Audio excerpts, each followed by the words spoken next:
വിവാഹം എന്ന് പറഞ്ഞാൽ പിള്ളകളിയല്ല, കളിതമാശല്ല, വിശേഷ വിധത്തിൽ വഹിക്കാനുള്ളത് വിവാഹം. അതായിരുന്നു വ്യാഖ്യാനം. ദാമ്പത്യം എന്ന് പറഞ്ഞാൽ ദാനം ചെയ്യുക, പഥ്യം ഒരുമിച്ച് സഹിക്കുക. അപ്പം ശരീരവും മനസ്സും ആത്മാവും ദാനം ചെയ്യുകയും വേണം. ദൈവം തരുന്ന ചില സഹനങ്ങളും നമ്മളുണ്ട്, അത് ഒരുമിച്ച് സഹിക്കുകയും വേണം. അതുകൊണ്ടാണ് കുടുംബം. കൂടുമ്പോൾ ഇമ്പമുള്ളത് കുടുംബം, കൂടുമ്പോൾ ഇമ്പമില്ലെങ്കിൽ ഭൂകമ്പം എന്നാണ് പറയുന്നത്. ഇത് പറയും, ഒരുമയുണ്ടെങ്കിൽ ഒലക്കമേലും കിടക്കാം, ഒരുമയില്ലെങ്കിൽ ഒലക്കമേലേ കിടക്കും. അതാണ് ദാമ്പത്യ ജീവിതം. ഇതായിരുന്നു അവിടെ നിന്ന് ആവിഷ്കരിച്ചതും പങ്കുവച്ചതുമായ ചിന്തകള്. പിന്നെ ഫാമിലി എന്ന് പറയുമ്പോൾ അതിന്റെ അക്ഷരങ്ങൾ വികസിപ്പിക്കുമ്പോൾ father and mother, I love you, അതാണ് ഫാമിലി. ഈ കൌൺസിലിംഗിനെ പറ്റി പറഞ്ഞപ്പോഴാണ് പല വിധത്തിലുള്ള ആളുകളായിരിക്കും അച്ഛന്റെ അടുത്തേക്ക് എത്തുന്നത്. അപ്പൊ അവരെ ഒന്ന് കൺവിൻസ് ചെയ്യിപ്പിച്ചെടുക്കാൻ അച്ഛൻ പല തമാശകളും പല സിറ്റുവേഷൻസിലും പറഞ്ഞിട്ടുണ്ടാവും. അത് എങ്ങനെയാണ് അത് അപ്ലൈ ചെയ്യണേ അച്ഛൻ? അവരോട് പറയും, ദമ്പതിമാരോടൊക്കെ പറയും, ഭാര്യാഭർത്തൃ ബന്ധമെന്ന് പറഞ്ഞാൽ ഭർത്താവ് ശിരസാണ്, ഭാര്യ പെടലിയാണ്. പക്ഷേ ഒരിക്കൽ കല്യാണം കഴിഞ്ഞു കഴിഞ്ഞാൽ പിന്നെ പെടലി അങ്ങനെ തിരിയുവോ, അങ്ങനെ തലയ്ക്ക് പോകാനായിട്ട് പറ്റത്തുള്ളൂ. അതാണ് സാധാരണ പറയാറുള്ള കാര്യം. അതായത് ഭാര്യ എങ്ങോട്ട് തിരിയും അതിനനുസരിച്ച് ഭർത്താവ്. അപ്പം എന്തെല്ലാം പറഞ്ഞെന്ന് പറഞ്ഞാലും അവസാന വാക്ക് അവളുടെ കാണുന്നത്. ഭർത്താവ് പറഞ്ഞിങ്ങനെ, വീട്ടിലെ എന്ത് കാര്യവും എന്റെ ഭാര്യ തീരുമാനിക്കും.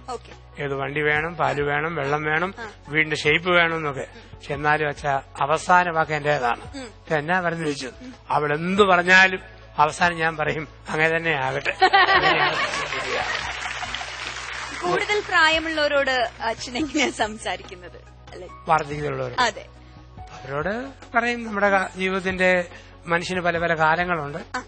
ആ കാലങ്ങളിൽ ഇപ്പം കളിച്ചു നടക്കുന്നൊരു കാലമുണ്ട്, കൊച്ചു പിള്ളേരാകുമ്പം കുളിച്ചു നടക്കുന്ന കാലമുണ്ട്.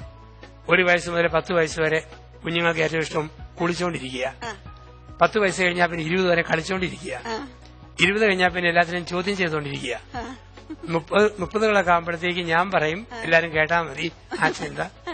40കളിലും 50കളിലും വീണ്ടും വിചാരം വരും. 60കളാകുമ്പം ചൊറിഞ്ഞ വർത്താനം പറയാൻ തുടങ്ങുന്ന 60 വയസ്സിൽ മുകളിൽ ഇരിക്കുന്ന ആരെങ്കിലും ഉണ്ടോ?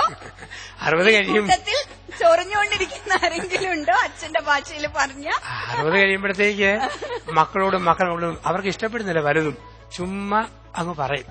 അത് കുഞ്ഞുങ്ങൾക്ക് ഇഷ്ടപ്പെടത്തില്ല, ബഹളമാകും.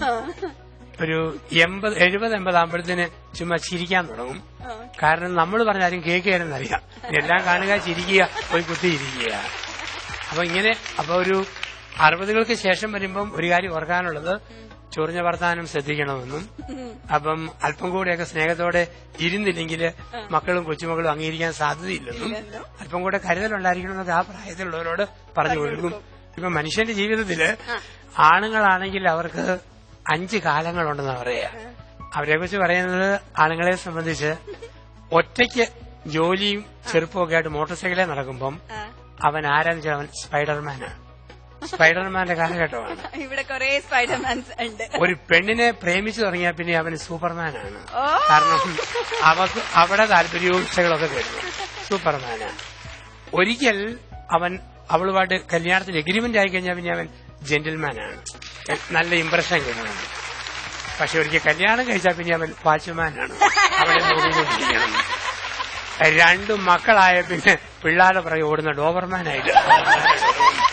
അപ്പൊ ഇതിങ്ങനെ മാറിക്കൊണ്ടിരിക്കും.